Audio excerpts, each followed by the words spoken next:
2 Samuel chapter 1. After the death of Saul, David returned from defeating the Amalekites and stayed in Ziklag 2 days. On the third day a man arrived from Saul's camp, with his clothes torn and with dust on his head. When he came to David, he fell to the ground to pay him honor. "Where have you come from?" David asked him. He answered, "I have escaped from the Israelite camp." "What happened?" David asked. "Tell me." He said, "The men fled from the battle. Many of them fell and died, and Saul and his son Jonathan are dead." Then David said to the young man who brought him the report, "How do you know that Saul and his son Jonathan are dead?" "I happened to be on Mount Gilboa." The young man said, "And there was Saul leaning on his spear with the chariots and riders almost upon him.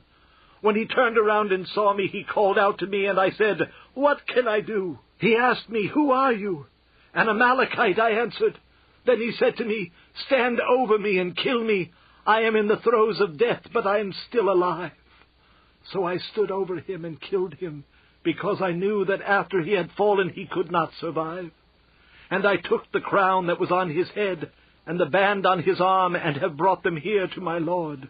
Then David and all the men with him took hold of their clothes and tore them. They mourned and wept and fasted till evening for Saul and his son Jonathan, and for the army of the Lord and the house of Israel, because they had fallen by the sword.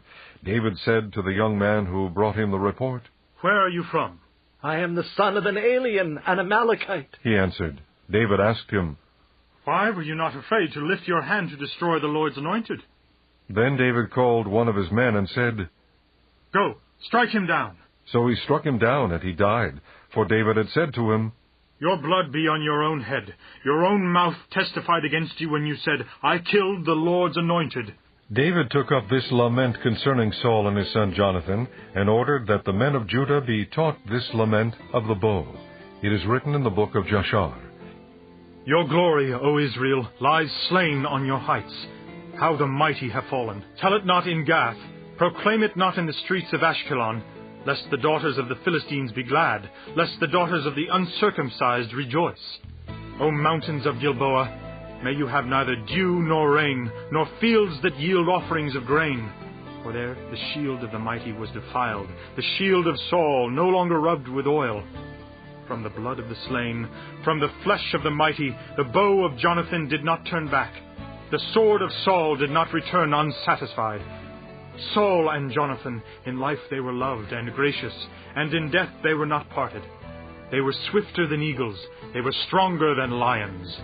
O daughters of Israel, weep for Saul, who clothed you in scarlet and finery, who adorned your garments with ornaments of gold. How the mighty have fallen in battle. Jonathan lies slain on your heights. I grieve for you, Jonathan, my brother. You were very dear to me. Your love for me was wonderful, more wonderful than that of women. How the mighty have fallen. The weapons of war have perished." Chapter 2. In the course of time, David inquired of the Lord, "Shall I go up to one of the towns of Judah?" he asked. The Lord said, "Go up." David asked, "Where shall I go?" "To Hebron." The Lord answered. So David went up there with his 2 wives, Ahinoam of Jezreel and Abigail, the widow of Nabal of Carmel. David also took the men who were with him, each with his family, and they settled in Hebron and its towns. Then the men of Judah came to Hebron, and there they anointed David king over the house of Judah. When David was told that it was the men of Jabesh-Gilead who had buried Saul, he sent messengers to the men of Jabesh-Gilead to say to them, "The Lord bless you for showing this kindness to Saul, your master, by burying him. May the Lord now show you kindness and faithfulness, and I too will show you the same favor because you have done this. Now then, be strong and brave, for Saul your master is dead, and the house of Judah has anointed me king over them." Meanwhile, Abner, son of Ner, the commander of Saul's army, had taken Ishbosheth, son of Saul, and brought him over to Mahanaim. He made him king over Gilead, Ashuri, and Jezreel, and also over Ephraim, Benjamin, and all Israel. Ishbosheth, son of Saul, was 40 years old when he became king over Israel, and he reigned 2 years. The house of Judah, however, followed David. The length of time David was king in Hebron over the house of Judah was 7 years and 6 months. Abner, son of Ner, together with the men of Ishbosheth, son of Saul, left Mahanaim and went to Gibeon. Joab, son of Zeruiah, and David's men went out and met them at the pool of Gibeon. One group sat down on one side of the pool, and one group on the other side. Then Abner said to Joab, "Let's have some of the young men get up and fight hand-to-hand in front of us." All right, let them do it. Joab said. So they stood up and were counted off, 12 men for Benjamin and Ishbosheth, son of Saul, and 12 for David. Then each man grabbed his opponent by the head and thrust his dagger into his opponent's side, and they fell down together.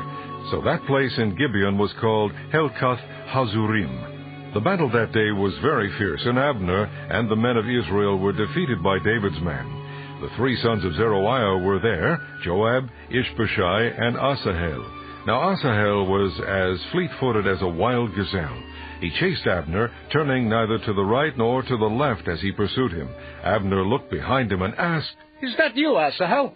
It is. He answered. Then Abner said to him, "Turn aside to the right or to the left. Take on one of the young men and strip him of his weapons." But Asahel would not stop chasing him. Again Abner warned Asahel, "Stop chasing me! Why should I strike you down? How could I look your brother Joab in the face?" But Asahel refused to give up the pursuit. So Abner thrust the butt of his spear into Asahel's stomach, and the spear came out through his back. He fell there and died on the spot, and every man stopped when he came to the place where Asahel had fallen and died. But Joab and Abishai pursued Abner, and as the sun was setting they came to the hill of Ammah, near Giah, on the way to the wasteland of Gibeon. Then the men of Benjamin rallied behind Abner. They formed themselves into a group and took their stand on top of a hill. Abner called out to Joab, "Must the sword devour forever? Don't you realize that this will end in bitterness? How long before you order your men to stop pursuing their brothers?" Joab answered, As surely as God lives, if you had not spoken, the men would have continued the pursuit of their brothers until morning. So Joab blew the trumpet, and all the men came to a halt. They no longer pursued Israel, nor did they fight any more. All that night Abner and his men marched through the Arabah. They crossed the Jordan, continued through the whole Bithron, and came to Mahanaim. Then Joab returned from pursuing Abner and assembled all his men. Besides Asahel, 19 of David's men were found missing. But David's men had killed 360 Benjamites who were with Abner. They took Asahel and buried him in his father's tomb at Bethlehem. Then Joab and his men marched all night and arrived at Hebron by daybreak. Chapter 3. The war between the house of Saul and the house of David lasted a long time. David grew stronger and stronger, while the house of Saul grew weaker and weaker. Sons were born to David in Hebron. His firstborn was Ammon, the son of Ahinoam of Jezreel. His second, Chileab, the son of Abigail, the widow of Nabal of Carmel. The third, Absalom, the son of Maacah, daughter of Talmai, king of Geshur. The fourth, Adonijah, the son of Haggith. The fifth, Shephatiah, the son of Abatal. And the sixth, Ithream, the son of David's wife Eglah. These were born to David in Hebron. During the war between the house of Saul and the house of David, Abner had been strengthening his own position in the house of Saul. Now Saul had had a concubine named Rizpah, daughter of Aiah. And Ishbosheth said to Abner, "Why did you sleep with my father's concubine?" Abner was very angry because of what Ishbosheth said, and he answered, "Am I a dog's head on Judah's side? This very day I am loyal to the house of your father Saul and to his family and friends. I haven't handed you over to David. Yet now you accuse me of an offense involving this woman. May God deal with Abner, be it ever so severely, if I do not do for David what the Lord promised him on oath, and transfer the kingdom from the house of Saul and establish David's throne over Israel and Judah from Dan to Beersheba." Ishbosheth did not dare to say another word to Abner because he was afraid of him. Then Abner sent messengers on his behalf to say to David, "Whose land is it? Make an agreement with me, and I will help you bring all Israel over to you." "Good," said David. "I will make an agreement with you, but I demand one thing of you. Do not come into my presence unless you bring Michal, daughter of Saul, when you come to see me." Then David sent messengers to Ishbosheth, son of Saul, demanding, "Give me my wife Michal, whom I betrothed to myself for the price of 100 Philistine foreskins." So Ishbosheth gave orders and had her taken away from her husband, Paltiel son of Laish. Her husband, however, went with her, weeping behind her all the way to Bahurim. Then Abner said to him, Go back home. So he went back. Abner conferred with the elders of Israel and said, For some time you have wanted to make David your king. Now do it. For the Lord promised David, By my servant David I will rescue my people Israel from the hand of the Philistines and from the hand of all their enemies. Abner also spoke to the Benjamites in person. Then he went to Hebron to tell David everything that Israel and the whole house of Benjamin wanted to do. When Abner, who had 20 men with him, came to David at Hebron, David prepared a feast for him and his men. Then Abner said to David, Let me go at once and assemble all Israel for my lord the king, so that they may make a compact with you, and that you may rule over all that your heart desires. So David sent Abner away, and he went in peace. Just then David's men and Joab returned from a raid and brought with them a great deal of plunder. But Abner was no longer with David in Hebron, because David had sent him away, and he had gone in peace. When Joab and all the soldiers with him arrived, he was told that Abner son of Ner had come to the king, and that the king had sent him away, and that he had gone in peace. So Joab went to the king and said, What have you done?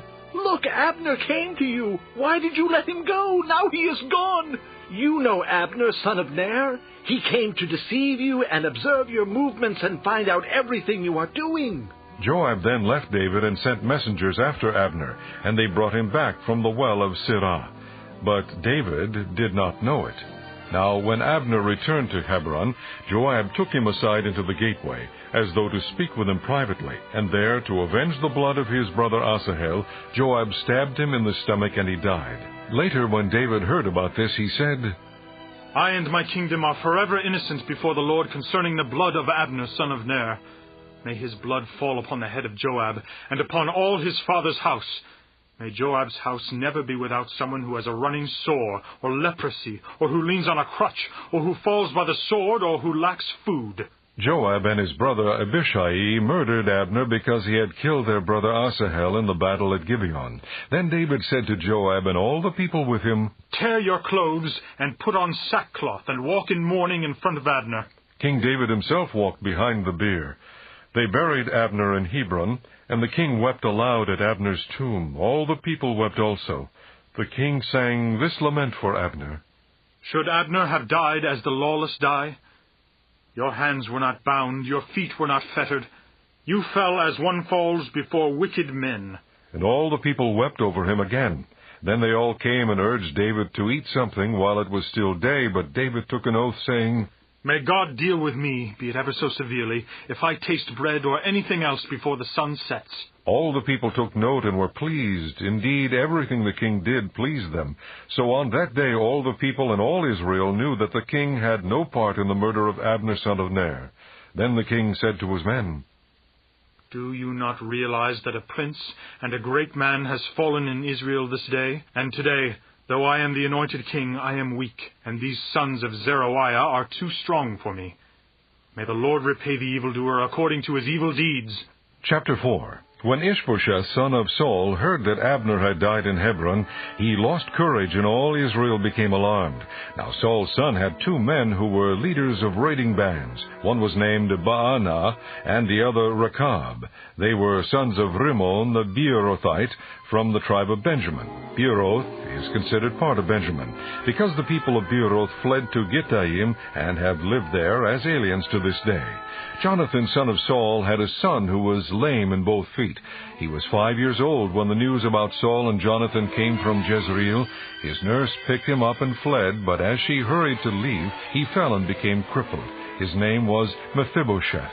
Now Rechab and Baanah, the sons of Rimmon the Beerothite, set out for the house of Ishbosheth, and they arrived there in the heat of the day while he was taking his noonday rest.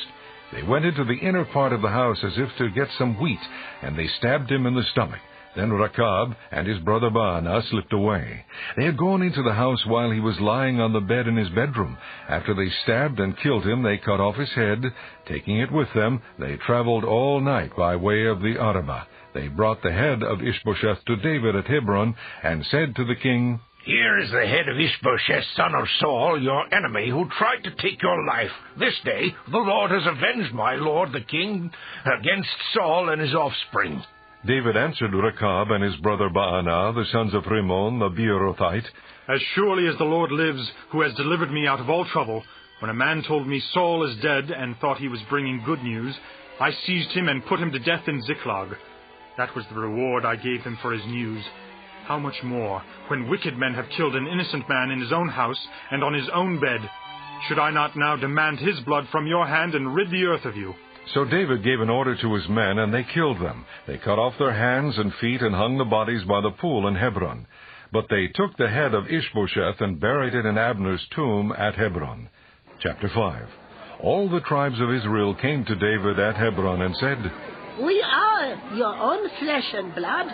In the past, while Saul was king over us, you were the one who led Israel on the military campaigns. And the Lord said to you, 'You will shepherd my people Israel, and you will become their ruler.'"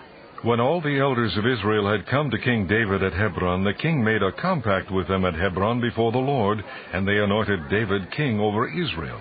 David was 30 years old when he became king, and he reigned 40 years. In Hebron he reigned over Judah 7 years and 6 months, and in Jerusalem he reigned over all Israel and Judah 33 years. The king and his men marched to Jerusalem to attack the Jebusites who lived there. The Jebusites said to David, "You will not get in here. Even the blind and the lame can ward you off." They thought, "David cannot get in here." Nevertheless, David captured the fortress of Zion, the city of David. On that day, David said, "Anyone who conquers the Jebusites will have to use the water shaft to reach those lame and blind who are David's enemies." That is why they say, "The blind and lame will not enter the palace." David then took up residence in the fortress and called it the City of David.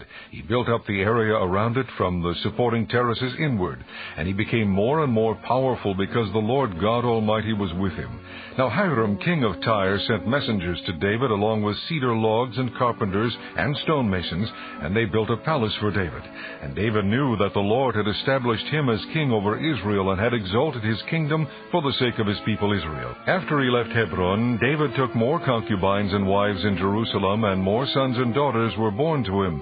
These are the names of the children born to him there: Shammua, Shobab, Nathan, Solomon, Ibhar, Elishua, Nepheg, Japhia, Elishama, Eliada, and Eliphalet. When the Philistines heard that David had been anointed king over Israel, they went up in force to search for him. But David heard about it and went down to the stronghold. Now the Philistines had come and spread out in the valley of Rephaim. So David inquired of the Lord, "Shall I go and attack the Philistines? Will you hand them over to me?" The Lord answered him, "Go, for I will surely hand the Philistines over to you." So David went to Baal Perazim, and there he defeated them. He said, "As waters break out, the Lord has broken out against my enemies before me." So that place was called Baal Perazim. The Philistines abandoned their idols there, and David and his men carried them off. Once more the Philistines came up and spread out in the valley of Rephaim. So David inquired of the Lord, and he answered, Do not go straight up, but circle around behind them and attack them in front of the balsam trees. As soon as you hear the sound of marching in the tops of the balsam trees, move quickly, because that will mean the Lord has gone out in front of you to strike the Philistine army." So David did as the Lord commanded him, and he struck down the Philistines all the way from Gibeon to Gezer. Chapter 6. David again brought together out of Israel chosen men, 30,000 in all. He and all his men set out from Baalah of Judah to bring up from there the ark of God, which is called by the name of the Lord Almighty, who is enthroned between the cherubim that are on the ark. They set the ark of God on a new cart and brought it from the house of Abinadab, which was on the hill. Uzzah and Ahio, sons of Abinadab, were guiding the new cart with the ark of God on it, and Ahio was walking in front of it. David and the whole house of Israel were celebrating with all their might before the Lord, with songs and with harps, lyres, tambourines, sistrums, and cymbals. When they came to the threshing floor of Nachon, Uzzah reached out and took hold of the ark of God because the oxen stumbled. The Lord's anger burned against Uzzah because of his irreverent act.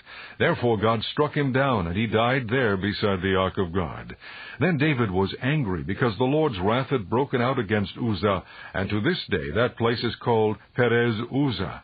David was afraid of the Lord that day, and said, How can the ark of the Lord ever come to me? He was not willing to take the ark of the Lord to be with him in the city of David. Instead, he took it aside to the house of Obed-Edom the Gittite. The ark of the Lord remained in the house of Obed-Edom the Gittite for 3 months, and the Lord blessed him and his entire household. Now King David was told, The Lord has blessed the household of Obed-Edom and everything he has because of the ark of God. So David went down and brought up the ark of God from the house of Obed-Edom to the city of David with rejoicing. When those who were carrying the ark of the Lord had taken 6 steps, he sacrificed a bull and a fattened calf.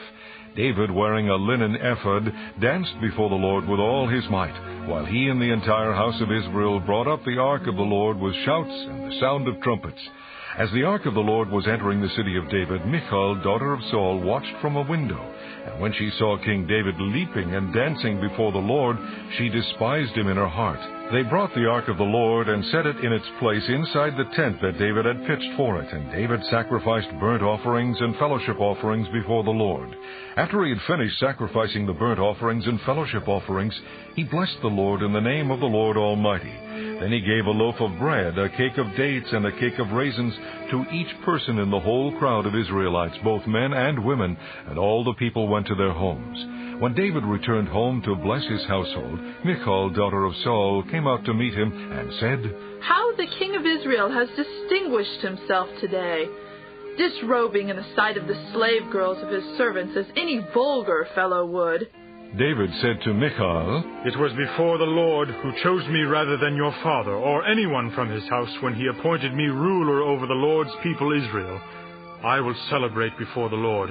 I will become even more undignified than this, and I will be humiliated in my own eyes. But by these slave girls you spoke of, I will be held in honor. And Michal, daughter of Saul, had no children to the day of her death. Chapter 7. After the king was settled in his palace, and the Lord had given him rest from all his enemies around him, he said to Nathan the prophet, Here I am, living in a palace of cedar, while the ark of God remains in a tent. Nathan replied to the king, Whatever you have in mind, go ahead and do it, for the Lord is with you. That night the word of the Lord came to Nathan, saying, Go and tell my servant David, this is what the Lord says. Are you the one to build me a house to dwell in? I have not dwelt in a house from the day I brought the Israelites up out of Egypt to this day. I have been moving from place to place with a tent as my dwelling. Wherever I have moved with all the Israelites, did I ever say to any of their rulers whom I commanded to shepherd my people Israel, Why have you not built me a house of cedar? Now then, tell my servant David, this is what the Lord Almighty says. I took you from the pasture and from following the flock to be ruler over my people Israel. I have been with you wherever you have gone, and I have cut off all your enemies from before you. Now I will make your name great, like the names of the greatest men of the earth. And I will provide a place for my people Israel, and will plant them, so that they can have a home of their own and no longer be disturbed. Wicked people will not oppress them any more, as they did at the beginning, and have done ever since the time I appointed leaders over my people Israel. I will also give you rest from all your enemies. The Lord declares to you that the Lord himself will establish a house for you. When your days are over, and you rest with your fathers, I will raise up your offspring to succeed you, who will come from your own body, and I will establish his kingdom. He is the one who will build a house for my name, and I will establish the throne of his kingdom forever. I will be his father, and he will be my son. When he does wrong, I will punish him with the rod of men, with floggings inflicted by men. But my love will never be taken away from him, as I took it away from Saul, whom I removed from before you. Your house and your kingdom will endure forever before me. Your throne will be established forever. Nathan reported to David all the words of this entire revelation. Then King David went in and sat before the Lord, and he said, Who am I, O sovereign Lord, and what is my family, that you have brought me this far? And as if this were not enough in your sight, O sovereign Lord, You have also spoken about the future of the house of your servant. Is this your usual way of dealing with man, O sovereign Lord? What more can David say to you? For you know your servant, O sovereign Lord. For the sake of your word and according to your will, you have done this great thing and made it known to your servant. How great you are, O sovereign Lord! There is no one like you, and there is no God but you, as we have heard with our own ears. And who is like your people Israel, the one nation on earth that God went out to redeem as a people for himself, and to make a name for himself, and to perform great and awesome wonders by driving out nations and their gods from before your people, whom you redeemed from Egypt? You have established your people Israel as your very own forever, and you, O Lord, have become their God. And now, Lord God, keep forever the promise you have made concerning your servant and his house. Do as you promised, so that your name will be great forever. Then men will say, the Lord Almighty is God over Israel, and the house of your servant David will be established before you. O Lord Almighty, God of Israel, you have revealed this to your servant, saying, I will build a house for you. So your servant has found courage to offer you this prayer. O sovereign Lord, you are God. Your words are trustworthy, and you have promised these good things to your servant. Now be pleased to bless the house of your servant, that it may continue forever in your sight. For you, O sovereign Lord, have spoken, and with your blessing the house of your servant will be blessed forever. Chapter 8. In the course of time, David defeated the Philistines and subdued them, and he took Metheg-Ammah from the control of the Philistines. David also defeated the Moabites. He made them lie down on the ground and measured them off with a length of cord. Every 2 lengths of them were put to death, and the 3rd length was allowed to live. So the Moabites became subject to David and brought tribute. Moreover, David fought Hadadezer, son of Rehob, king of Zobah, when he went to restore his control along the Euphrates River. David captured 1,000 of his chariots, 7,000 charioteers, and 20,000 foot soldiers. He hamstrung all but 100 of the chariot horses. When the Arameans of Damascus came to help Hadadezer, king of Zobah, David struck down 22,000 of them. He put garrisons in the Aramean kingdom of Damascus, and the Arameans became subject to him and brought tribute. The Lord gave David victory wherever he went. David took the gold shields that belonged to the officers of Hadadezer and brought them to Jerusalem. From Tebah and Beerothai, towns that belonged to Hadadezer, King David took a great quantity of bronze. When Tou, king of Hamath, heard that David had defeated the entire army of Hadadezer, he sent his son Joram to King David to greet him and congratulate him on his victory in battle over Hadadezer, who had been at war with Tou. Joram brought with him articles of silver and gold and bronze. King David dedicated these articles to the Lord, as he had done with the silver and gold from all the nations he had subdued, Edom and Moab, the Ammonites and the Philistines, and Amalek. He also dedicated the plunder taken from Hadadezer, son of Rehob, king of Zobah. And David became famous after he returned from striking down 18,000 Edomites in the Valley of Salt. He put garrisons throughout Edom, and all the Edomites became subject to David. The Lord gave David victory wherever he went. David reigned over all Israel, doing what was just and right for all his people. Joab, son of Zeruiah, was over the army. Jehoshaphat, son of Ahilud, was recorder. Zadok, son of Ahitub, and Ahimelech, son of Abiathar, were priests. Seraiah was secretary. Benaiah, son of Jehoiada, was over the Kerethites and Pelethites, and David's sons were royal advisers. Chapter 9. David asked, Is there anyone still left of the house of Saul to whom I can show kindness for Jonathan's sake? Now there was a servant of Saul's household named Ziba. They called him to appear before David, and the king said to him, Are you Ziba? Your servant, he replied. The king asked, Is there no one still left of the house of Saul to whom I can show God's kindness? Ziba answered the king, There is still a son of Jonathan. He is crippled in both feet. Where is he? The king asked. Ziba answered, He is at the house of Machir, son of Amiel, in Lo-debar. So King David had him brought from Lo-debar, from the house of Machir, son of Amiel. When Mephibosheth, son of Jonathan, the son of Saul, came to David, he bowed down to pay him honor. David said, Mephibosheth! Your servant? He replied. Don't be afraid, David said to him, for I will surely show you kindness for the sake of your father Jonathan. I will restore to you all the land that belonged to your grandfather Saul, and you will always eat at my table. Mephibosheth bowed down and said, What is your servant that you should notice a dead dog like me? Then the king summoned Ziba, Saul's servant, and said to him, I have given your master's grandson everything that belonged to Saul and his family. You and your sons and your servants are to farm the land for him and bring in the crops so that your master's grandson may be provided for. And Mephibosheth, grandson of your master, will always eat at my table. Now Ziba had 15 sons and 20 servants.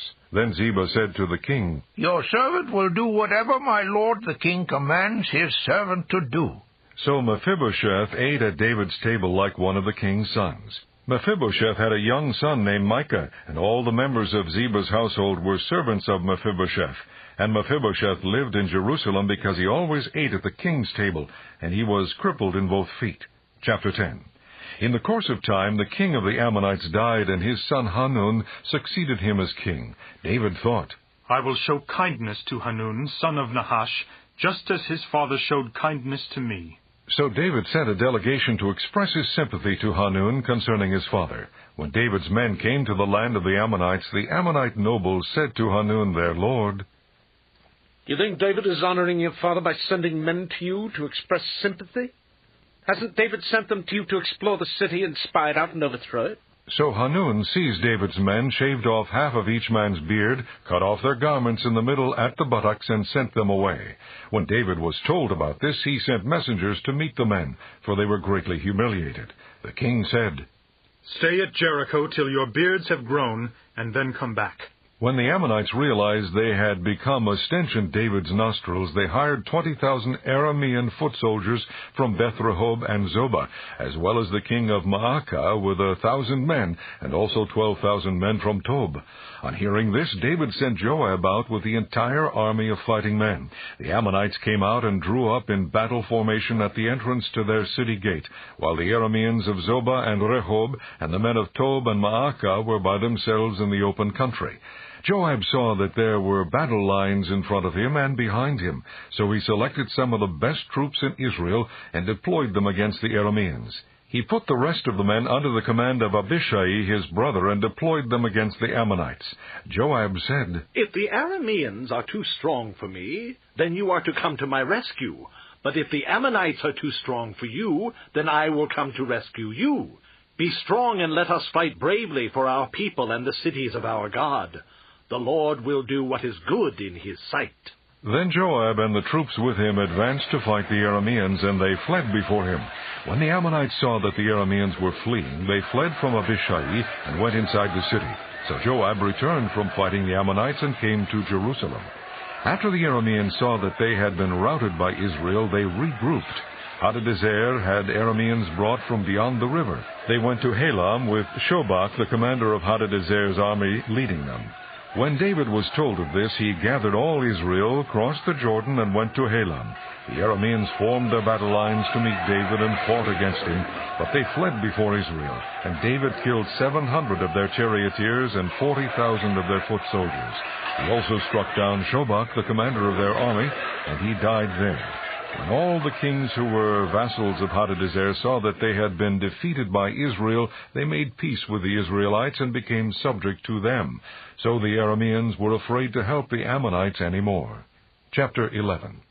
In the spring, at the time when kings go off to war, David sent Joab out with the king's men and the whole Israelite army. They destroyed the Ammonites and besieged Rabbah, but David remained in Jerusalem. One evening David got up from his bed and walked around on the roof of the palace. From the roof he saw a woman bathing. The woman was very beautiful, and David sent someone to find out about her. The man said, Isn't this Bathsheba, the daughter of Eliam and the wife of Uriah the Hittite? Then David sent messengers to get her. She came to him, and he slept with her. She had purified herself from her uncleanness. Then she went back home. The woman conceived and sent word to David, saying, I am pregnant. So David sent this word to Joab, Send me Uriah the Hittite. And Joab sent him to David. When Uriah came to him, David asked him how Joab was, how the soldiers were, and how the war was going. Then David said to Uriah, "Go down to your house and wash your feet." So Uriah left the palace, and a gift from the king was sent after him. But Uriah slept at the entrance to the palace with all his master's servants, and did not go down to his house. When David was told, Uriah did not go home, he asked him, "Haven't you just come from a distance? Why didn't you go home?" Uriah said to David, The ark of Israel and Judah are staying in tents, and my master Joab and my lord's men are camped in the open fields. How could I go to my house to eat and drink and lie with my wife? As surely as you live, I will not do such a thing." Then David said to him, "Stay here one more day, and tomorrow I will send you back." So Uriah remained in Jerusalem that day and the next. At David's invitation he ate and drank with him, and David made him drunk. But in the evening Uriah went out to sleep on his mat among his master's servants. He did not go home. In the morning David wrote a letter to Joab and sent it with Uriah. In it he wrote, "Put Uriah in the front line where the fighting is fiercest. Then withdraw from him, so he will be struck down and die." So while Joab had the city under siege, he put Uriah at a place where he knew the strongest defenders were. When the men of the city came out and fought against Joab, some of the men in David's army fell. Moreover, Uriah the Hittite died. Joab sent David a full account of the battle. He instructed the messenger, "When you have finished giving the king this account of the battle, the king's anger may flare up, and he may ask you, 'Why did you get so close to the city to fight? Didn't you know they would shoot arrows from the wall? Who killed Abimelech, son of Jerub-Besheth? Didn't a woman throw an upper millstone on him from the wall so that he died in Thebez? Why did you get so close to the wall?'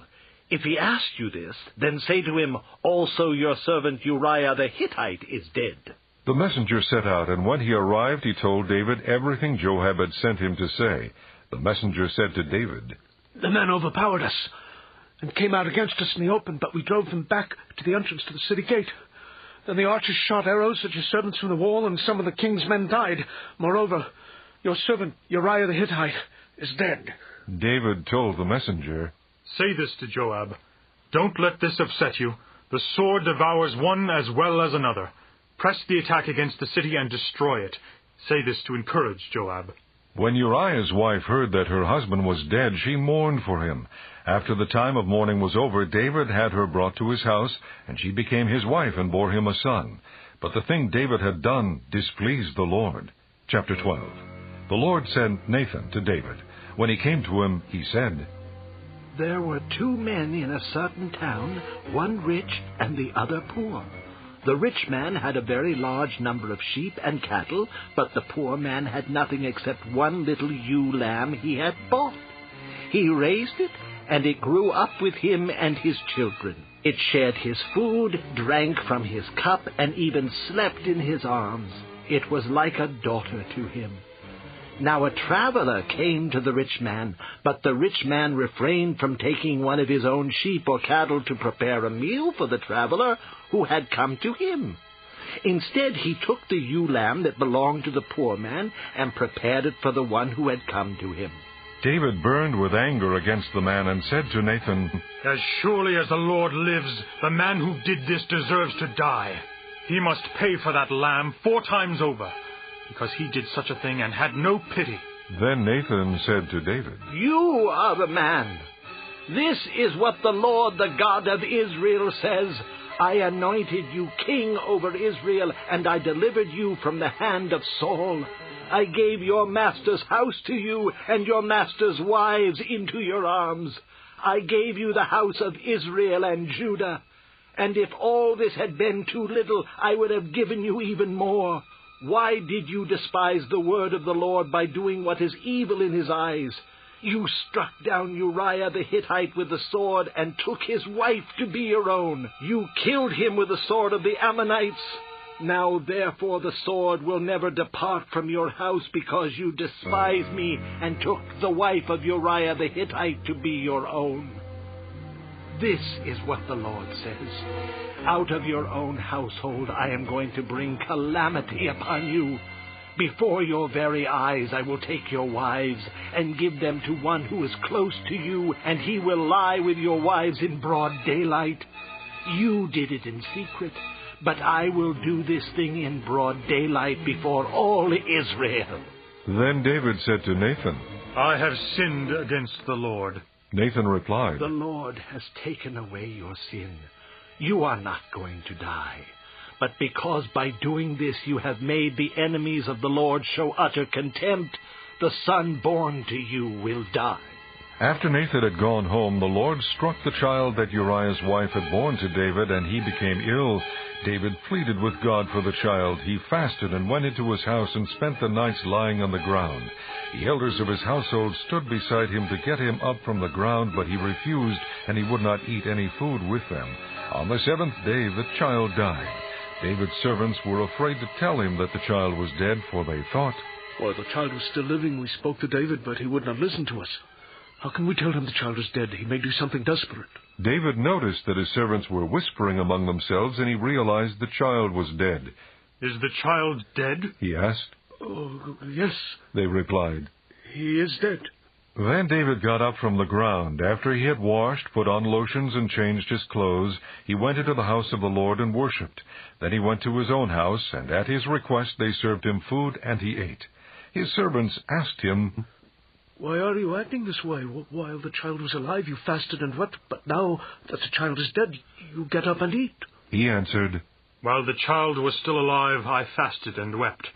I thought, who knows? The Lord may be gracious to me and let the child live. But now that he is dead, why should I fast? Can I bring him back again? I will go to him, but he will not return to me." Then David comforted his wife Bathsheba, and he went to her and lay with her. She gave birth to a son, and they named him Solomon. The Lord loved him, and because the Lord loved him, he sent word through Nathan the prophet to name him Jedidiah. Meanwhile, Joab fought against Rabbah of the Ammonites and captured the royal citadel. Joab then sent messengers to David, saying, "I have fought against Rabbah and taken its water supply. Now muster the rest of the troops and besiege the city and capture it. Otherwise I will take the city, and it will be named after me." So David mustered the entire army and went to Rabbah and attacked and captured it. He took the crown from the head of their king. Its weight was a talent of gold, and it was set with precious stones, and it was placed on David's head. He took a great quantity of plunder from the city and brought out the people who were there, consigning them to labor with saws and with iron picks and axes, and he made them work at brick-making. He did this to all the Ammonite towns. Then David and his entire army returned to Jerusalem. Chapter 13. In the course of time, Amnon, son of David, fell in love with Tamar, the beautiful sister of Absalom, son of David. Amnon became frustrated to the point of illness on account of his sister Tamar, for she was a virgin, and it seemed impossible for him to do anything to her. Now Amnon had a friend named Jonadab, son of Shimeah, David's brother. Jonadab was a very shrewd man. He asked Amnon, "Why do you, the king's son, look so haggard morning after morning? Won't you tell me?" Amnon said to him, "I'm in love with Tamar, my brother Absalom's sister." "Go to bed and pretend to be ill. Jonadab said. When your father comes to see you, say to him, 'I would like my sister Tamar to come and give me something to eat. Let her prepare the food in my sight so I may watch her and then eat it from her hand.'" So Amnon lay down and pretended to be ill. When the king came to see him, Amnon said to him, "I would like my sister Tamar to come and make some special bread in my sight so I may eat from her hand." David sent word to Tamar at the palace, "Go to the house of your brother Amnon and prepare some food for him." So Tamar went to the house of her brother Amnon, who was lying down. She took some dough, kneaded it, made the bread in his sight, and baked it. Then she took the pan and served him the bread, but he refused to eat. "Send everyone out of here," Amnon said. So everyone left him. Then Amnon said to Tamar, "Bring the food here into my bedroom so I may eat from your hand." And Tamar took the bread she had prepared and brought it to her brother Amnon in his bedroom. But when she took it to him to eat, he grabbed her and said, "Come to bed with me, my sister." "Don't, my brother," she said to him. "Don't force me. Such a thing should not be done in Israel. Don't do this wicked thing. What about me? Where could I get rid of my disgrace? And what about you? You would be like one of those wicked fools in Israel. Please speak to the king. He will not keep me from being married to you. But he refused to listen to her, and since he was stronger than she, he raped her. Then Amnon hated her with intense hatred. In fact, he hated her more than he had loved her. Amnon said to her, "Get up and get out." No, she said to him. Sending me away would be a greater wrong than what you have already done to me. But he refused to listen to her. He called his personal servant and said, "Get this woman out of here and bolt the door after her." So his servant put her out and bolted the door after her. She was wearing a richly ornamented robe, for this was the kind of garment the virgin daughters of the king wore. Tamar put ashes on her head and tore the ornamented robe she was wearing. She put her hand on her head and went away, weeping aloud as she went. Her brother Absalom said to her, "Has that Amnon, your brother, been with you? Be quiet now, my sister. He is your brother. Don't take this thing to heart." And Tamar lived in her brother Absalom's house, a desolate woman. When King David heard all this, he was furious. Absalom never said a word to Amnon, either good or bad. He hated Amnon because he had disgraced his sister Tamar. 2 years later, when Absalom's sheep shearers were at Baal Hazor, near the border of Ephraim, he invited all the king's sons to come there. Absalom went to the king and said, "Your servant has had shearers come. Will the king and his officials please join me?" "No, my son." The king replied. "All of us should not go. We would only be a burden to you." Although Absalom urged him, he still refused to go, but gave him his blessing. Then Absalom said, "If not, please let my brother Amnon come with us." The king asked him, "Why should he go with you?" But Absalom urged him, so he sent with him Amnon and the rest of the king's sons. Absalom ordered his men, "Listen. When Amnon is in high spirits from drinking wine, and I say to you, strike Amnon down, then kill him. Don't be afraid. Have not I given you this order? Be strong and brave." So Absalom's men did to Amnon what Absalom had ordered. Then all the king's sons got up, mounted their mules, and fled. While they were on their way, the report came to David, "Absalom has struck down all the king's sons, not one of them is left." The king stood up, tore his clothes, and lay down on the ground, and all his servants stood by with their clothes torn. But Jonadab, son of Shimeah, David's brother, said, "My lord should not think that they killed all the princes, only Amnon is dead. This has been Absalom's expressed intention ever since the day Amnon raped his sister Tamar. My lord the king should not be concerned about the report that all the king's sons are dead. Only Amnon is dead." Meanwhile, Absalom had fled. Now the man standing watch looked up and saw many people on the road west of him coming down the side of the hill. The watchman went and told the king, "I see men in the direction of Horonaim on the side of the hill." Jonadab said to the king, "See, the king's sons are here. It has happened just as your servant said." As he finished speaking, the king's sons came in, wailing loudly. The king, too, and all his servants wept very bitterly. Absalom fled and went to Talmai, son of Ammihud, the king of Geshur. But King David mourned for his son every day. After Absalom fled and went to Geshur, he stayed there 3 years. And the spirit of the king longed to go to Absalom, for he was consoled concerning Amnon's death. Chapter 14. Joab, son of Zeruiah, knew that the king's heart longed for Absalom. So Joab sent someone to Tekoa, and had a wise woman brought from there. He said to her, "Pretend you are in mourning. Dress in mourning clothes, and don't use any cosmetic lotions. Act like a woman who has spent many days grieving for the dead. Then go to the king and speak these words to him." And Joab put the words in her mouth. When the woman from Tekoa went to the king, she fell with her face to the ground to pay him honor. And she said, "Help me, O king." The king asked her, "What is troubling you?" She said, "I am indeed a widow. My husband is dead. I, your servant, had 2 sons. They got into a fight with each other in the field, and no one was there to separate them. One struck the other and killed him. Now the whole clan has risen up against your servant. They say, 'Hand over the one who struck his brother down, so that we may put him to death for the life of his brother whom he killed. Then we will get rid of the heir as well.' They would put out the only burning coal I have left, leaving my husband neither name nor descendant on the face of the earth." The king said to the woman, "Go home, and I will issue an order on your behalf." But the woman from Tekoa said to him, My lord the king, let the blame rest on me and my father's family, and let the king and his throne be without guilt. The king replied, If anyone says anything to you, bring him to me, and he will not bother you again. She said, Then let the king invoke the Lord his God to prevent the avenger of blood from adding to the destruction, so that my son will not be destroyed. As surely as the Lord lives, he said, not one hair of your son's head will fall to the ground. Then the woman said, Let your servant speak a word to my lord the king. Speak, he replied. The woman said, Why then have you devised a thing like this against the people of God? When the king says this, does he not convict himself? For the king has not brought back his banished son, like water spilled on the ground which cannot be recovered. So we must die. But God does not take away life.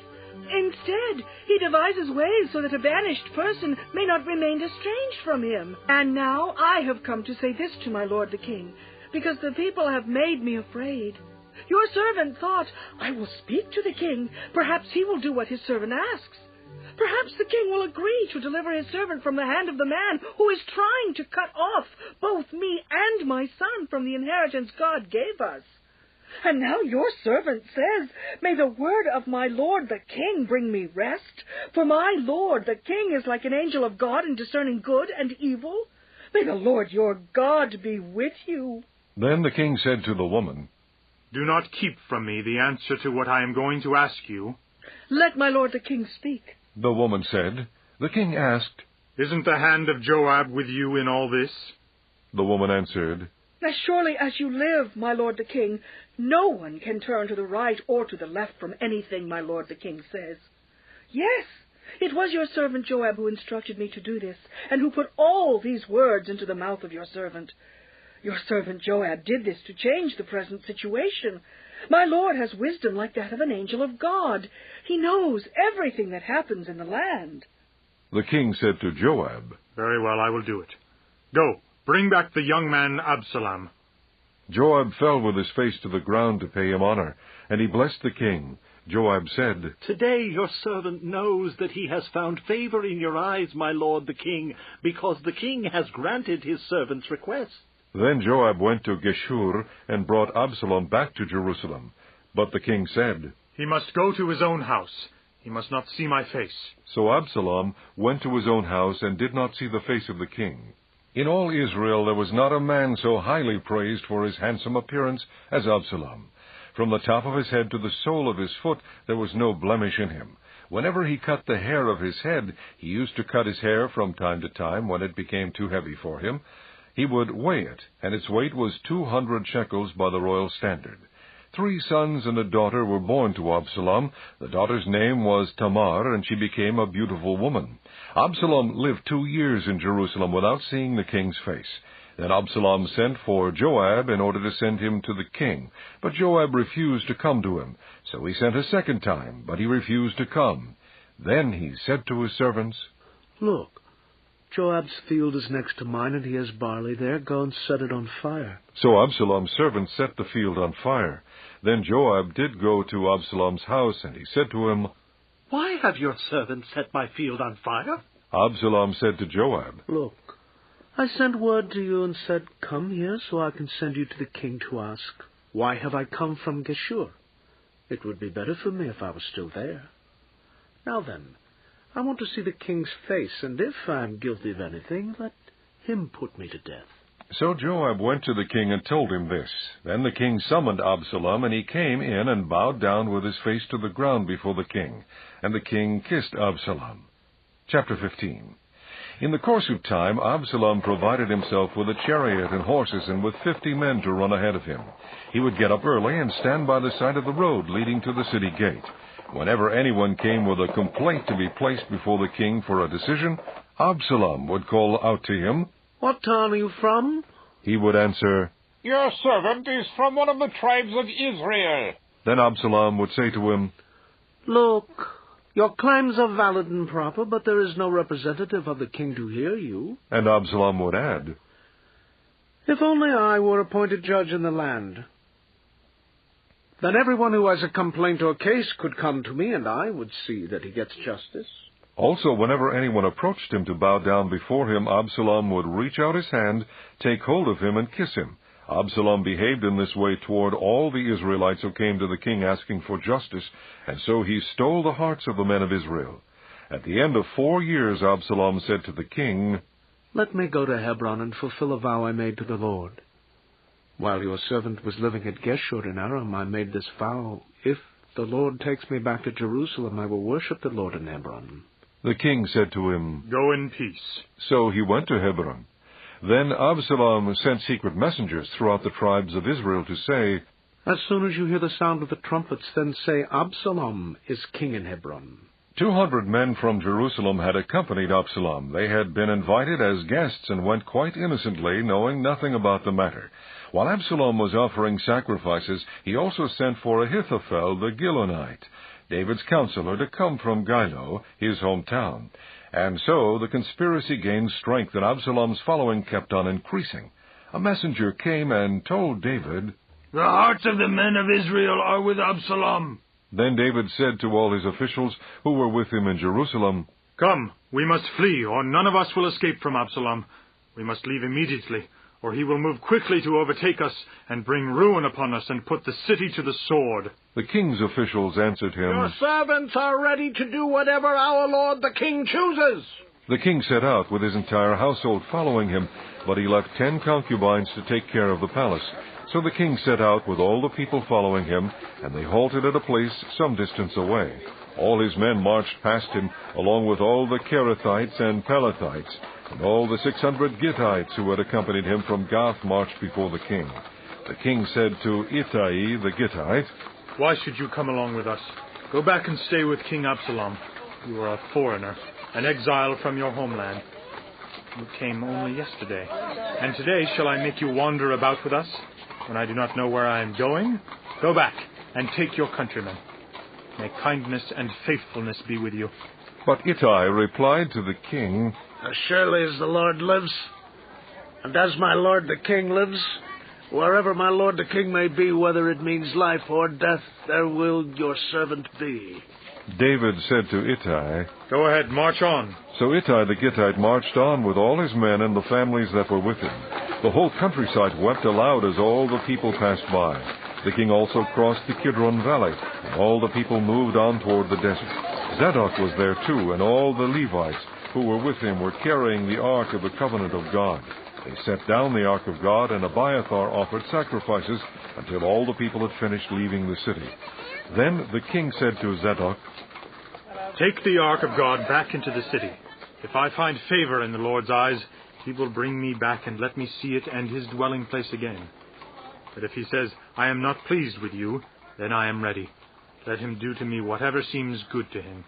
The king also said to Zadok the priest, "Aren't you a seer? Go back to the city in peace, with your son Ahimaaz and Jonathan, son of Abiathar. You and Abiathar take your 2 sons with you. I will wait at the fords in the desert until word comes from you to inform me." So Zadok and Abiathar took the Ark of God back to Jerusalem and stayed there. But David continued up the Mount of Olives, weeping as he went. His head was covered, and he was barefoot. All the people with him covered their heads too, and were weeping as they went up. Now David had been told, "Ahithophel is among the conspirators with Absalom." So David prayed, "O Lord, turn Ahithophel's counsel into foolishness." When David arrived at the summit, where people used to worship God, Hushai the Archite was there to meet him, his robe torn and dust on his head. David said to him, "If you go with me, you will be a burden to me.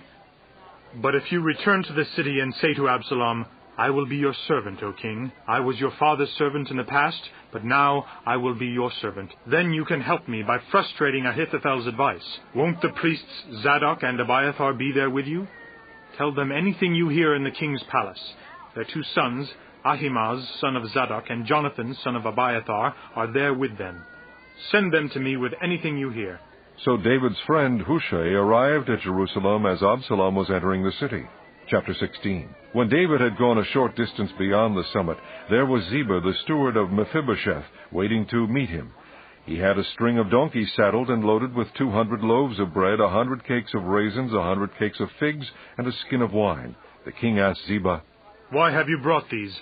Ziba answered, The donkeys are for the king's household to ride on, the bread and fruit are for the men to eat, and the wine is to refresh those who become exhausted in the desert." The king then asked, "Where is your master's grandson?" Ziba said to him, "He is staying in Jerusalem because he thinks, today the house of Israel will give me back my grandfather's kingdom." Then the king said to Ziba, "All that belonged to Mephibosheth is now yours." "I humbly bow." Ziba said, "May I find favor in your eyes, my lord the king." As King David approached Bahurim, a man from the same clan as Saul's family came out from there. His name was Shimei, son of Gera, and he cursed as he came out. He pelted David and all the king's officials with stones, though all the troops and the special guard were on David's right and left. As he cursed, Shimei said, Get out! Get out, you man of blood, you scoundrel! The Lord has repaid you for all the blood you shed in the household of Saul, in whose place you have reigned. The Lord has handed the kingdom over to your son Absalom. You have come to ruin because you are a man of blood." Then Abishai, son of Zeruiah, said to the king, "Why should this dead dog curse my lord the king? Let me go over and cut off his head." But the king said, "What do you and I have in common, you sons of Zeruiah? If he is cursing because the Lord said to him, 'Curse David,' who can ask, 'Why do you do this?'" David then said to Abishai and all his officials, "My son, who is of my own flesh, is trying to take my life. How much more, then, this Benjamite? Leave him alone. Let him curse, for the Lord has told him to. It may be that the Lord will see my distress and repay me with good for the cursing I am receiving today." So David and his men continued along the road, while Shimei was going along the hillside opposite him, cursing as he went, and throwing stones at him and showering him with dirt. The king and all the people with him arrived at their destination exhausted, and there he refreshed himself. Meanwhile, Absalom and all the men of Israel came to Jerusalem, and Ahithophel was with him. Then Hushai the Archite, David's friend, went to Absalom and said to him, "Long live the king! Long live the king!" Absalom asked Hushai, "Is this the love you show your friend? Why didn't you go with your friend?" Hushai said to Absalom, "No, the one chosen by the Lord, by these people, and by all the men of Israel, his I will be, and I will remain with him. Furthermore, whom should I serve? Should I not serve the son, just as I served your father? So I will serve you." Absalom said to Ahithophel, "Give us your advice. What should we do?" Ahithophel answered, "Lie with your father's concubines, whom he left to take care of the palace. Then all Israel will hear that you have made yourself a stench in your father's nostrils, and the hands of everyone with you will be strengthened." So they pitched a tent for Absalom on the roof, and he lay with his father's concubines in the sight of all Israel. Now in those days the advice Ahithophel gave was like that of one who inquires of God. That was how both David and Absalom regarded all of Ahithophel's advice. Chapter 17. Ahithophel said to Absalom, "I would choose 12,000 men and set out tonight in pursuit of David. I would attack him while he is weary and weak. I would strike him with terror, and then all the people with him will flee. I would strike down only the king, and bring all the people back with you. The death of the man you seek will mean the return of all. All the people will be unharmed." This plan seemed good to Absalom and to all the elders of Israel. But Absalom said, "Summon also Hushai the Archite, so we can hear what he has to say." When Hushai came to him, Absalom said, "Ahithophel has given this advice. Should we do what he says? If not, give us your opinion." Hushai replied to Absalom, "The advice Ahithophel has given is not good this time. You know your father and his men. They are fighters, and as fierce as a wild bear robbed of her cubs. Besides, your father is an experienced fighter. He will not spend the night with the troops. Even now he is hidden in a cave or some other place. If he should attack your troops first, whoever hears about it will say, 'There has been a slaughter among the troops who follow Absalom.' Then even the bravest soldier, whose heart is like the heart of a lion, will melt with fear. For all Israel knows that your father is a fighter, and that those with him are brave. So, I advise you, let all Israel from Dan to Beersheba, as numerous as the sand on the seashore, be gathered to you, with you yourself leading them into battle. Then we will attack him wherever he may be found, and we will fall on him as dew settles on the ground. Neither he nor any of his men will be left alive. If he withdraws into a city, then all Israel will bring ropes to that city, and we will drag it down to the valley until not even a piece of it can be found." Absalom and all the men of Israel said, "The advice of Hushai the Archite is better than that of Ahithophel." For the Lord had determined to frustrate the good advice of Ahithophel in order to bring disaster on Absalom. Hushai had told Zadok and Abiathar the priests, "Ahithophel has advised Absalom and the elders of Israel to do such and such, but I have advised them to do so and so. Now send a message immediately and tell David, 'Do not spend the night at the fords in the desert. Cross over without fail, or the king and all the people with him will be swallowed up.'" Jonathan and Ahimaaz were staying at En-Rogel. A servant girl was to go and inform them, and they were to go and tell King David, for they could not risk being seen entering the city. But a young man saw them and told Absalom. So the two of them left quickly and went to the house of a man in Bahurim. He had a well in his courtyard, and they climbed down into it. His wife took a covering and spread it out over the opening of the well and scattered grain over it. No one knew anything about it. When Absalom's men came to the woman at the house, they asked, "Where are Ahimaaz and Jonathan?" The woman answered them, "They crossed over the brook." The men searched but found no one, so they returned to Jerusalem. After the men had gone, the two climbed out of the well and went to inform King David. They said to him, "Set out and cross the river at once. Ahithophel has advised such and such against you." So David and all the people with him set out and crossed the Jordan. By daybreak, no one was left who had not crossed the Jordan. When Ahithophel saw that his advice had not been followed, he saddled his donkey and set out for his house in his hometown. He put his house in order and then hanged himself. So he died and was buried in his father's tomb. David went to Mahanaim, and Absalom crossed the Jordan with all the men of Israel. Absalom had appointed Amasa over the army in place of Joab. Amasa was the son of a man named Jether, an Israelite who had married Abigail, the daughter of Nahash, and sister of Zeruiah, the mother of Joab. The Israelites and Absalom camped in the land of Gilead. When David came to Mahanaim, Shobi, son of Nahash, from Rabbah of the Ammonites, and Machir, son of Amiel, from Lodebar, and Barzillai the Gileadite from Rogelim, brought bedding and bowls and articles of pottery. They also brought wheat and barley, flour and roasted grain, beans and lentils, honey and curds, sheep and cheese from cow's milk for David and his people to eat. For they said, "The people have become hungry and tired and thirsty in the desert." Chapter 18.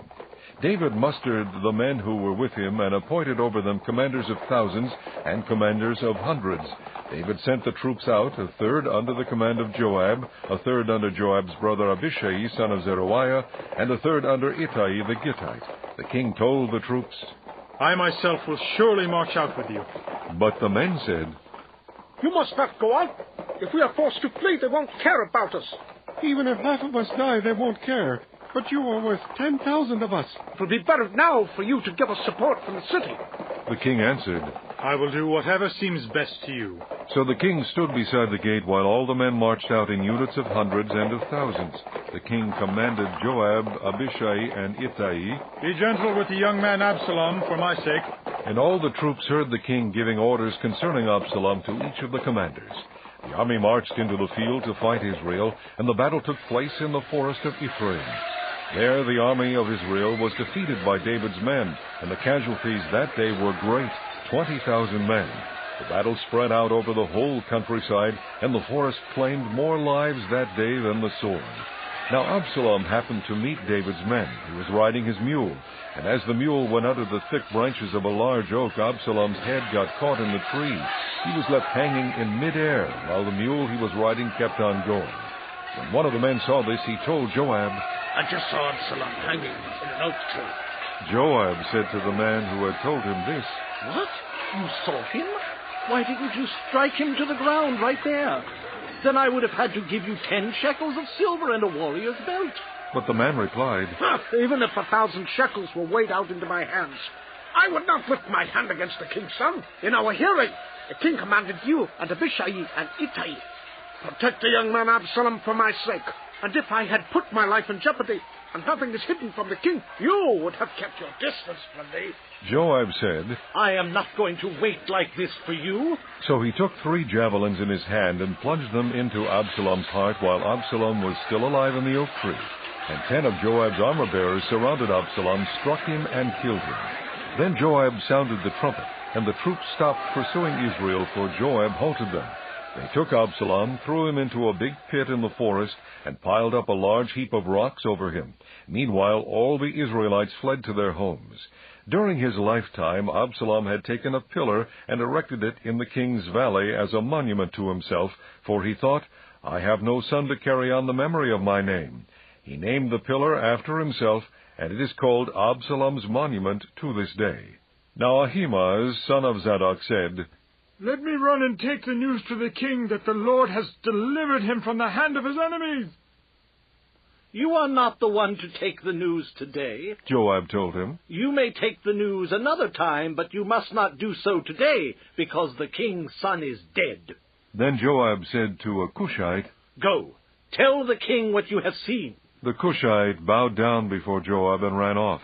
Ahimaaz, son of Zadok, again said to Joab, Come what may, please let me run behind the Cushite. But Joab replied, My son, why do you want to go? You don't have any news that will bring you a reward. He said, Come what may, I want to run. So Joab said, Run. Then Ahimaaz ran by way of the plain and outran the Cushite. While David was sitting between the inner and outer gates, the watchman went up to the roof of the gateway by the wall. As he looked out, he saw a man running alone.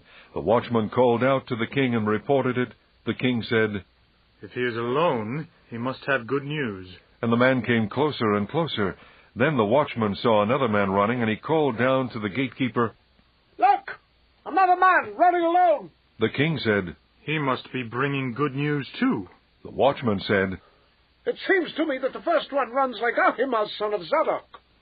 He's a good man, the king said. He comes with good news. Then Ahimaaz called out to the king, All is well. He bowed down before the king with his face to the ground and said, Praise be to the Lord your God. He has delivered up the men who lifted their hands against my lord the king. The king asked, Is the young man Absalom safe? Ahimaaz answered, I saw great confusion just as Joab was about to send the king's servant and me, your servant, but I don't know what it was. The king said, Stand aside and wait here. So he stepped aside and stood there. Then the Cushite arrived and said, My lord the king, hear the good news. The Lord has delivered you today from all who rose up against you. The king asked the Cushite, Is the young man Absalom safe? The Cushite replied, May the enemies of my lord the king and all who rise up to harm you be like that young man. The king was shaken. He went up to the room over the gateway and wept. As he went, he said, Oh, my son Absalom, my son Absalom, if only I had died instead of you. Oh, Absalom, my son, my son! Chapter 19. Joab was told, The king is weeping and mourning for Absalom. And for the whole army the victory that day was turned into mourning, because on that day the troops heard it said, The king is grieving for his son. The men stole into the city that day as men steal in who are ashamed when they flee from battle.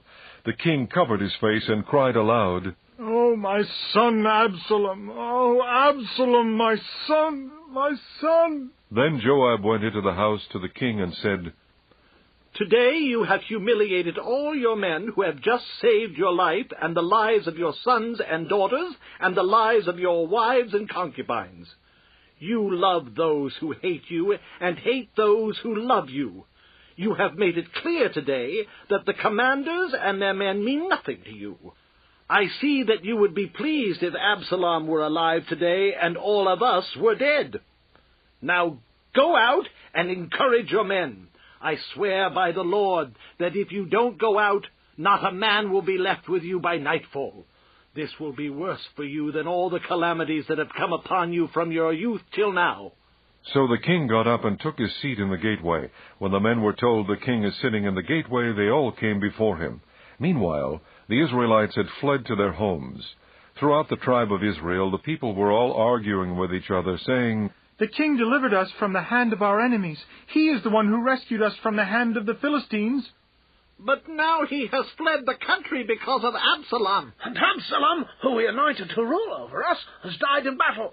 So why do you say nothing about bringing the king back? King David sent this message to Zadok and Abiathar the priests. Ask the elders of Judah, why should you be the last to bring the king back to his palace, since what is being said throughout Israel has reached the king at his quarters? You are my brothers, my own flesh and blood, so why should you be the last to bring back the king? And say to Amasa, are you not my own flesh and blood? May God deal with me, be it ever so severely, if from now on you are not the commander of my army in place of Joab. He won over the hearts of all the men of Judah as though they were one man. They sent word to the king, Return, you and all your men. Then the king returned and went as far as the Jordan. Now the men of Judah had come to Gilgal to go out and meet the king and bring him across the Jordan. Shimei, son of Gera, the Benjamite from Bahurim, hurried down with the men of Judah to meet King David. With him were 1,000 Benjamites, along with Ziba, the steward of Saul's household, and his 15 sons and 20 servants. They rushed to the Jordan where the king was. They crossed at the ford to take the king's household over and to do whatever he wished. When Shimei, son of Gera, crossed the Jordan, he fell prostrate before the king and said to him, May the Lord not hold me guilty. Do not remember how your servant did wrong on the day my lord the king left Jerusalem. May the king put it out of his mind. For I, your servant, know that I have sinned, but today I have come here as the first of the whole house of Joseph to come down and meet my lord the king. Then Abishai, son of Zeruiah, said, Shouldn't Shimei be put to death for this? He cursed the Lord's anointed. David replied, What do you and I have in common, you sons of Zeruiah? This day you have become my adversaries. Should anyone be put to death in Israel today? Do I not know that today I am king over Israel? So the king said to Shimei, You shall not die. And the king promised him on oath. Mephibosheth, Saul's grandson, also went down to meet the king. He had not taken care of his feet or trimmed his mustache or washed his clothes from the day the king left until the day he returned safely. When he came from Jerusalem to meet the king asked him, Why didn't you go with me, Mephibosheth? He said, My lord the king, since I your servant am lame, I said, I will have my donkey saddled and will ride on it so I can go with the king. But Ziba my servant betrayed me, and he has slandered your servant to my lord the king. My lord the king is like an angel of God, so do whatever pleases you. All my grandfather's descendants deserve nothing but death from my lord the king, but you gave your servant a place among those who eat at your table. So what right do I have to make any more appeals to the king? The king said to him, Why say more? I order you and Ziba to divide the fields. Mephibosheth said to the king, Let him take everything, now that my lord the king has arrived home safely. Barzillai the Gileadite also came down from Rogelim to cross the Jordan with the king, and to send him on his way from there. Now Barzillai was a very old man, 80 years of age. He had provided for the king during his stay in Mahanaim, for he was a very wealthy man. The king said to Barzillai, Cross over with me and stay with me in Jerusalem, and I will provide for you. But Barzillai answered the king, How many more years will I live, that I should go up to Jerusalem with the king? I am now 80 years old. Can I tell the difference between what is good and what is not? Can your servant taste what he eats and drinks? Can I still hear the voices of men and women singers? Why should your servant be an added burden to my lord the king?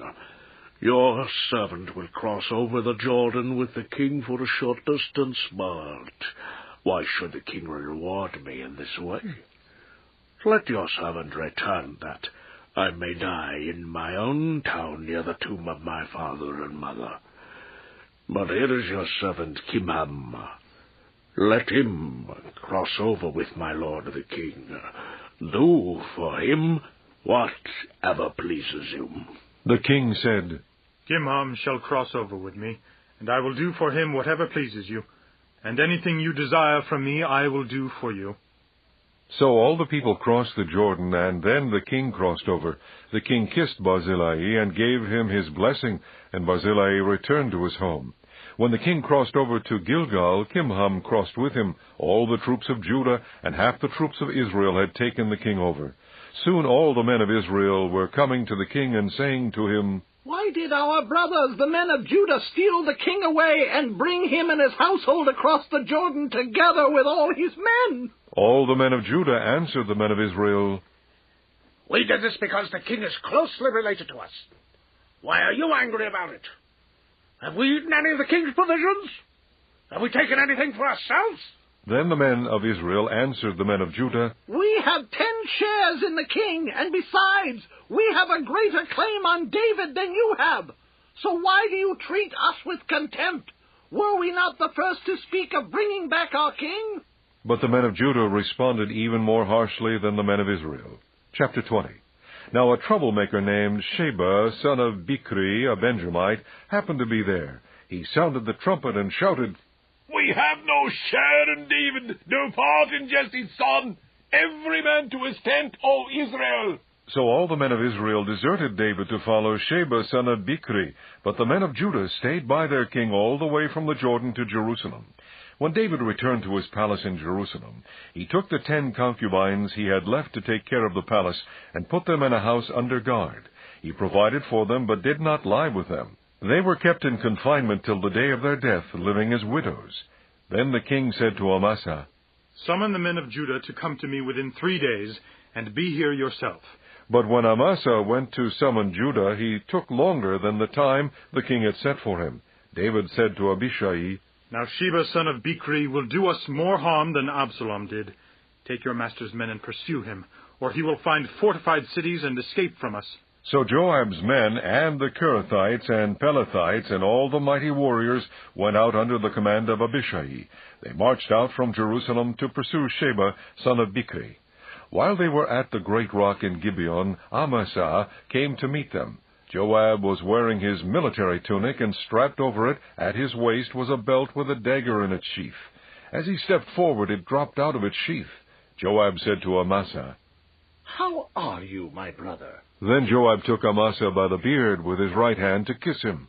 Amasa was not on his guard against the dagger in Joab's hand, and Joab plunged it into his belly, and his intestines spilled out on the ground.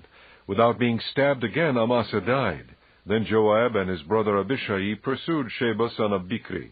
One of Joab's men stood beside Amasa and said, Whoever favors Joab, and whoever is for David, let him follow Joab. Amasa lay wallowing in his blood in the middle of the road, and the man saw that all the troops came to a halt there. When he realized that everyone who came up to Amasa stopped, he dragged him from the road into a field and threw a garment over him. After Amasa had been removed from the road, all the men went on with Joab to pursue Sheba, son of Bichri. Sheba passed through all the tribes of Israel to Abel-Beth-Maacah, and through the entire region of the Beerites, who gathered together and followed him. All the troops with Joab came and besieged Sheba in Abel-Beth-Maacah. They built a siege ramp up to the city, and it stood against the outer fortifications. While they were battering the wall to bring it down, a wise woman called from the city, Listen, listen, tell Joab to come here so I can speak to him. He went toward her, and she asked, Are you Joab? I am. He answered. She said, Listen to what your servant has to say. I'm listening. He said. She continued, Long ago they used to say, Get your answer at Abel, and that settled it. We are the peaceful and faithful in Israel. You are trying to destroy a city that is a mother in Israel. Why do you want to swallow up the Lord's inheritance? Far be it from me, Joab replied. Far be it from me to swallow up or destroy. That is not the case. A man named Sheba, son of Bichri, from the hill country of Ephraim, has lifted up his hand against the king, against David. Hand over this one man, and I'll withdraw from the city. The woman said to Joab, His head will be thrown to you from the wall. Then the woman went to all the people with her wise advice, and they cut off the head of Sheba son of Bichri and threw it to Joab. So he sounded the trumpet, and his men dispersed from the city, each returning to his home. And Joab went back to the king of Jerusalem. Joab was over Israel's entire army. Benaiah son of Jehoiada was over the Kerethites and Pelethites. Adoniram was in charge of forced labor. Jehoshaphat, son of Ahilud, was recorder. Sheva was secretary. Zadok and Abiathar were priests. And Ira the Jairite was David's priest. Chapter 21. During the reign of David there was a famine for 3 successive years. So David sought the face of the Lord. The Lord said, It is on account of Saul and his blood-stained house. It is because he put the Gibeonites to death.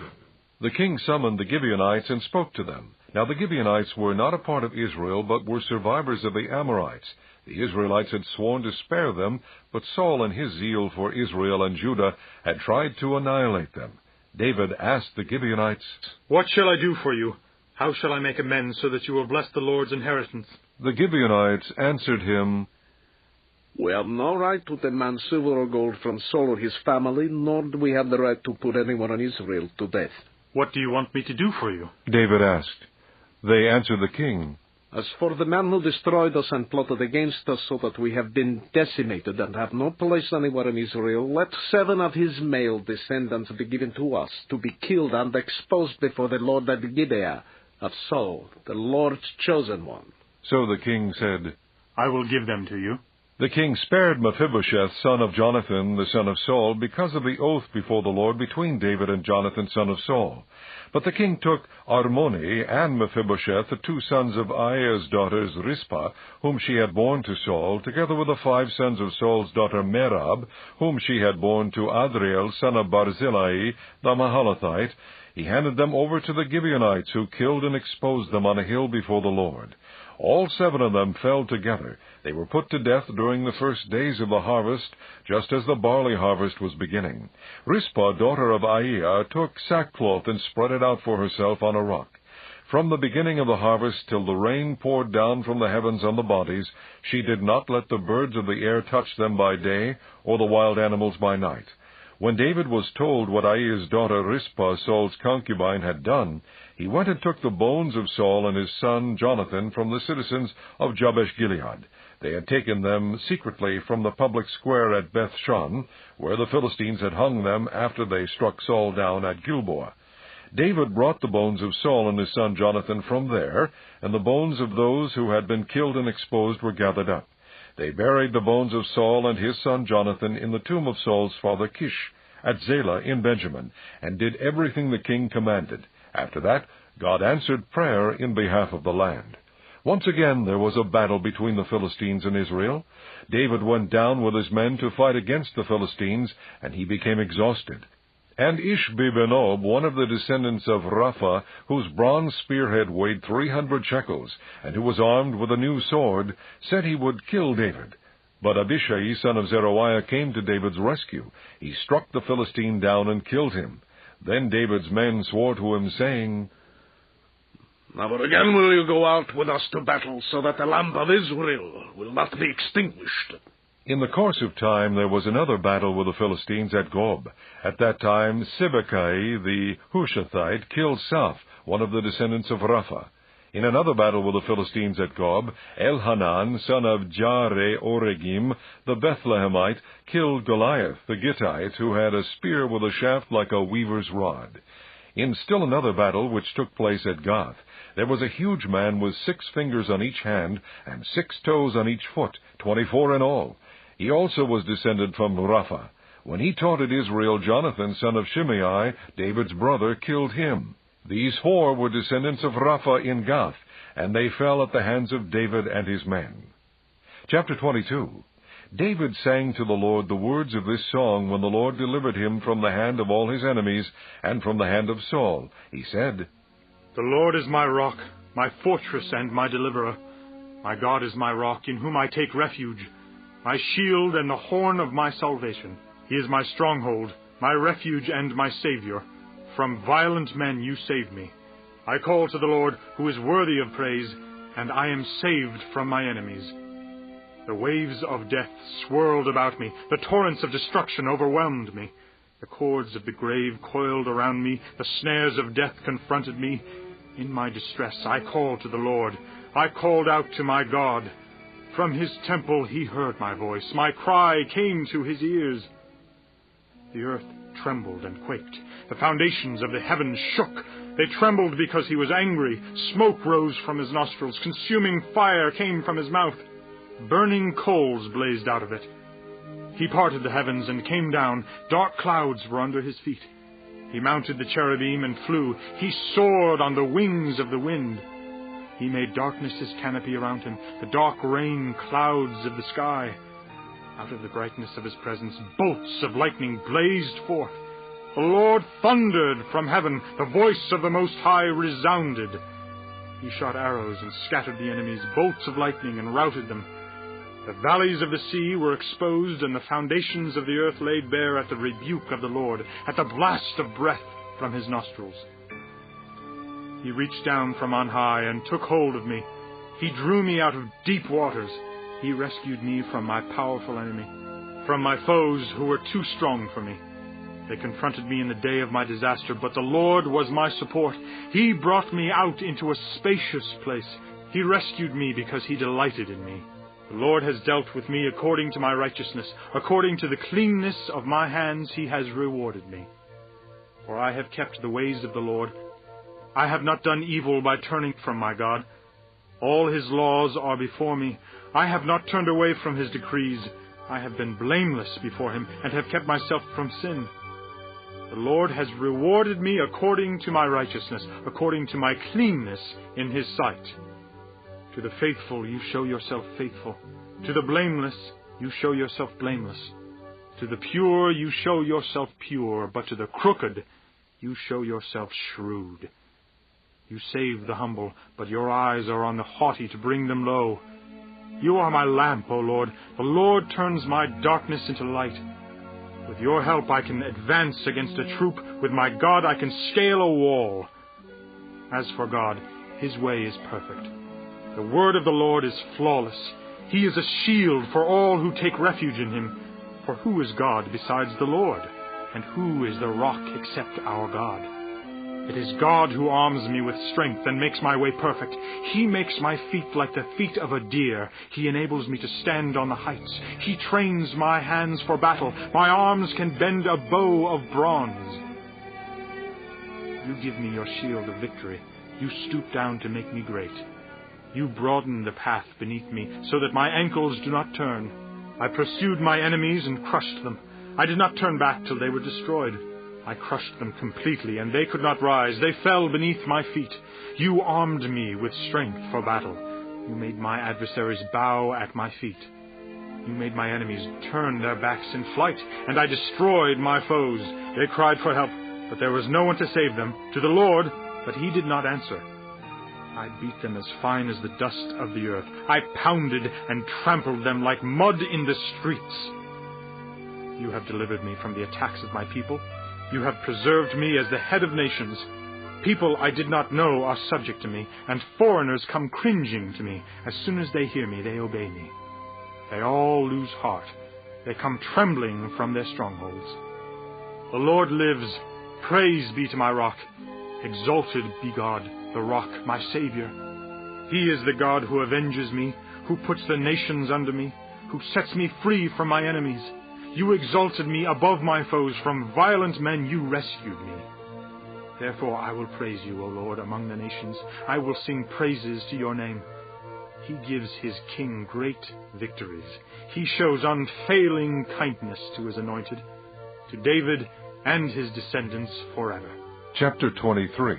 These are the last words of David. The oracle of David, son of Jesse. The oracle of the man exalted by the Most High, the man anointed by the God of Jacob, Israel's singer of songs. The Spirit of the Lord spoke through me. His word was on my tongue. The God of Israel spoke. The rock of Israel said to me, when one rules over men in righteousness, when he rules in the fear of God, he is like the light of morning at sunrise on a cloudless morning, like the brightness after rain that brings the grass from the earth. Is not my house right with God? Has he not made with me an everlasting covenant, arranged and secured in every part? Will he not bring to fruition my salvation and grant me my every desire? But evil men are all to be cast aside like thorns, which are not gathered with the hand. Whoever touches thorns uses a tool of iron or the shaft of a spear. They are burned up where they lie.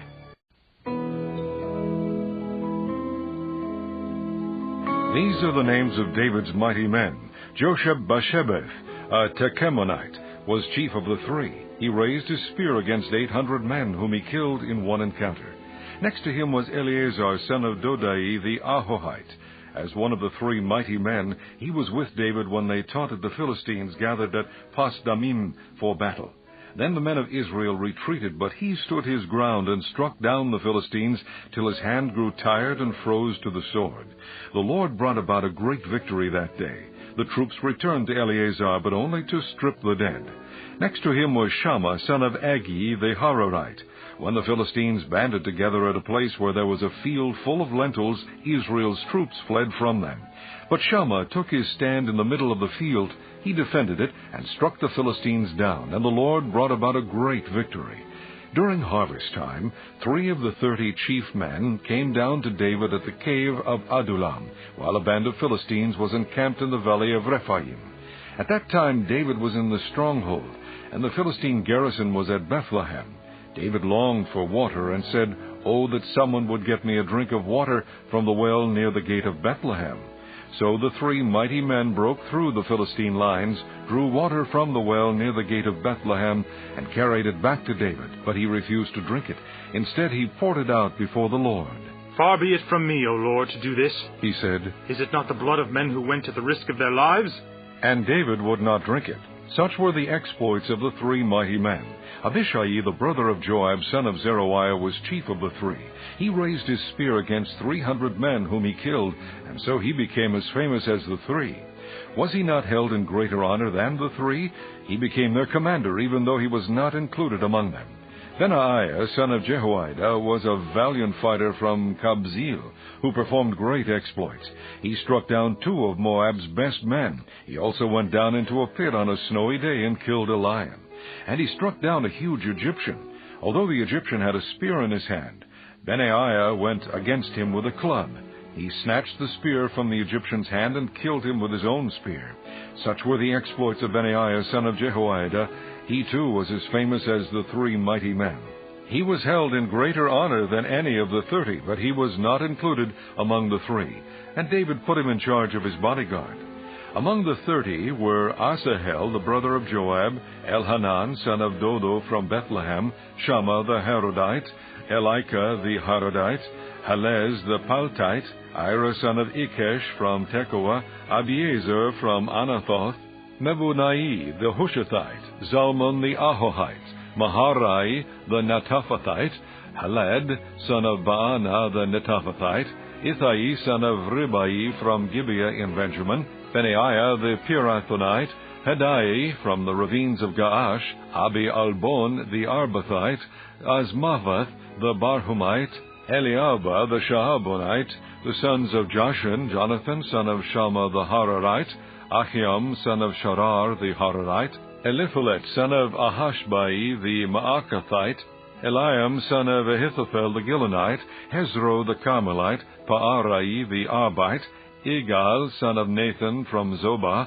the son of Hagri, Zelek the Ammonite, Naharai the Beerothite, the armor-bearer of Joab son of Zeruiah, Ira the Ithrite, Gareb the Ithrite, and Uriah the Hittite. There were 37 in all. Chapter 24. Again the anger of the Lord burned against Israel, and he incited David against them, saying, "Go and take a census of Israel and Judah." So the king said to Joab and the army commanders with him, "Go throughout the tribes of Israel from Dan to Beersheba, and enroll the fighting men, so that I may know how many there are." But Joab replied to the king, "May the Lord your God multiply the troops 100 times over, and may the eyes of my lord the king see it. But why does my lord the king want to do such a thing?" The king's word, however, overruled Joab and the army commanders, so they left the presence of the king to enroll the fighting men of Israel. After crossing the Jordan, they camped near Aroer, south of the town in the gorge, and then went through Gad and on to Jazer. They went to Gilead and the region of Totim Hodshi, and on to Dan Jaan, and around toward Sidon. Then they went toward the fortress of Tyre and all the towns of the Hivites and Canaanites. Finally, they went on to Beersheba in the Negev of Judah.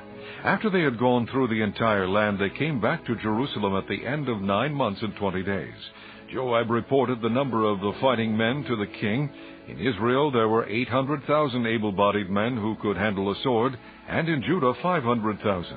David was conscience-stricken after he had counted the fighting men, and he said to the Lord, I have sinned greatly in what I have done. Now, O Lord, I beg you, take away the guilt of your servant. I have done a very foolish thing.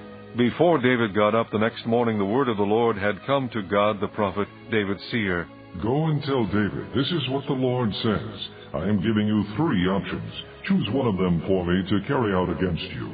So Gad went to David and said to him, Shall there come upon you 3 years of famine in your land, or 3 months of fleeing from your enemies while they pursue you, or 3 days of plague in your land? Now then, think it over and decide how I should answer the one who sent me. David said to Gad, I am in deep distress. Let us fall into the hands of the Lord, for his mercy is great, but do not let me fall into the hands of men. So the Lord sent a plague on Israel from that morning until the end of the time designated, and 70,000 of the people from Dan to Beersheba died. When the angel stretched out his hand to destroy Jerusalem, the Lord was grieved because of the calamity, and said to the angel who was afflicting the people, Enough. Withdraw your hand. The angel of the Lord was then at the threshing floor of Araunah the Jebusite. When David saw the angel who was striking down the people, he said to the Lord, I am the one who has sinned and done wrong. These are but sheep. What have they done? Let your hand fall upon me and my family. On that day God went to David and said to him, Go up and build an altar to the Lord on the threshing floor of Araunah the Jebusite. So David went up as the Lord had commanded through Gad. When Araunah looked and saw the king and his men coming toward him, he went out and bowed down before the king with his face to the ground. Araunah said, Why has my lord the king come to his servant? To buy your threshing floor. David answered, So I can build an altar to the Lord, that the plague on the people may be stopped. Araunah said to David, Let my lord the king take whatever pleases him and offer it up. Here are oxen for the burnt offering, and here are threshing sledges and ox yokes for the wood. O king, Araunah gives all this to the king. Araunah also said to him, May the Lord your God accept you. But the king replied to Araunah, No, I insist on paying you for it. I will not sacrifice to the Lord my God burnt offerings that cost me nothing. So David bought the threshing floor and the oxen and paid 50 shekels of silver for them. David built an altar to the Lord there and sacrificed burnt offerings and fellowship offerings. Then the Lord answered prayer in behalf of the land, and the plague on Israel was stopped.